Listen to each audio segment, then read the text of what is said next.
नमस्कार, मैं फिर रेडियो प्लेटोनिक से। पिछले वीडियो में हमने जो जाना था कि वो ऋषि ऋष्यशृंग जी को वो कैसे लेकर आए अयोध्या, और उसके बाद एक साल वहाँ पर वो पूरा उनका स्वागत किया गया, वहाँ रहने लगे। उसके बाद पूरा एक मतलब वो पिछले बसंत ऋतु को आए थे और अगली बसंत ऋतु तक के बीच में बहुत सी तैयारी करी गई वहाँ पर। बहुत सारे धर्मशाला, बहुत सारे महल, बहुत सारे घोड़ों के लिए अस्तबल सब तैयार किए गए, क्योंकि यज्ञ का आरंभ होना था। सरयू तट के किनारे, जैसे मैंने पहले भी बताया, बहुत ही ईंटों ईंटों मंगाई गई और भी चीज़ वहाँ पर उन्होंने मंगाई, जिससे उनका तैयारी हुई उनकी।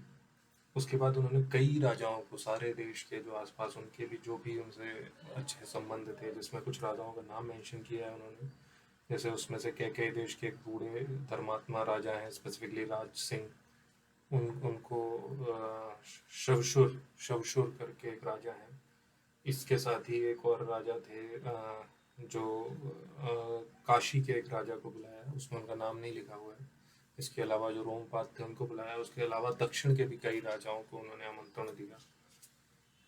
उसके बाद जब सबका आमंत्रण हो गया, उसके बाद ही अश्वमेध यज्ञ शुरू हुआ।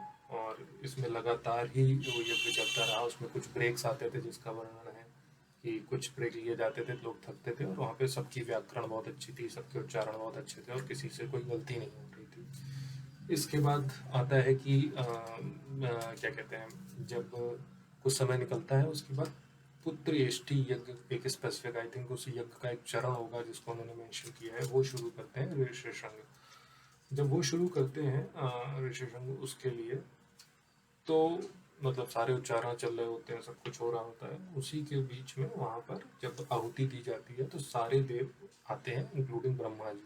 जो हमारे यहाँ पे अगर किसी भी यज्ञ या कोई भी पूजा होती है तो आपने देखा होगा कि हम लोग सारे स्थान देवता, कुल देवता, सबको बुलाते, आवाहन करते हैं।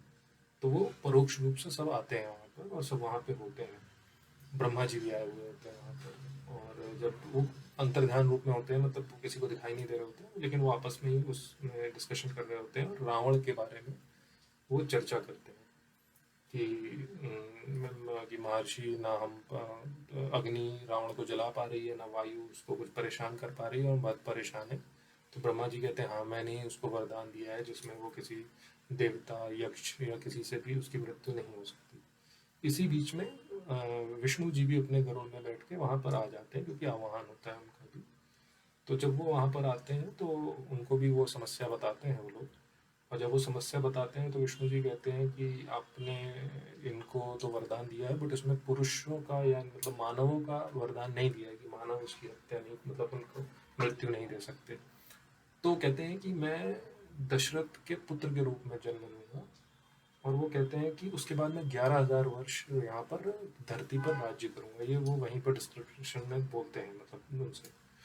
उसके बाद सब अपना अपना जो भी उनका होता है, अपना अपना जो हिस्सा जिसे कहते हैं यज्ञ में लेकर वो लोग वापस चले जाते हैं। और जब वो यज्ञ चल ही रहा होता है तो उसमें उस यज्ञ कुंड से ही एक आकृति निकलती है। तो वो निकलती है, उसका जो डिस्क्रिप्शन भी दिया हुआ है कि वो दिखती कैसी है। जो जो खीर लेके, जैसे कहते हैं, जो मैजिकल खीर लेके आते हैं, तो वो खीर लाते हैं कैसे है, तो उसमें वो ये है कि वो पूरा काले रंग का होता है। उसका जो फेस होता है वो लाल रंग का होता है, उसने लाली रंग के वस्त्र भी धारण किए होते हैं, और उसके पूरे शरीर पर केश होते हैं जैसे सिंह के समान।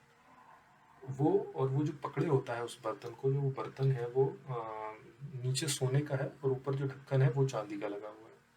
अब इट मे बी कि इट्स एन डिवाइस और समथिंग, प्रिजर्वेशन करने की कुछ है वहाँ पर, जो भी उन्होंने डिस्क्राइब किया। और वो उसको ऐसे पकड़े हुए जैसे किसी को हक, जैसे आलिंगन करे हो, मतलब हक करे हो, इस तरीके से पकड़े हुए।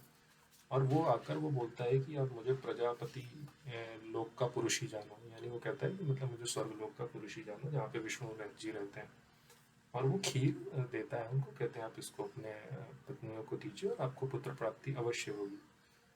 तो दशरथ जी बहुत उसको अपने माथे से लगाते हैं और वो अपने वापस अपने पुर में, जहाँ पर नगरी है, वहाँ पर जाते हैं सरयू से।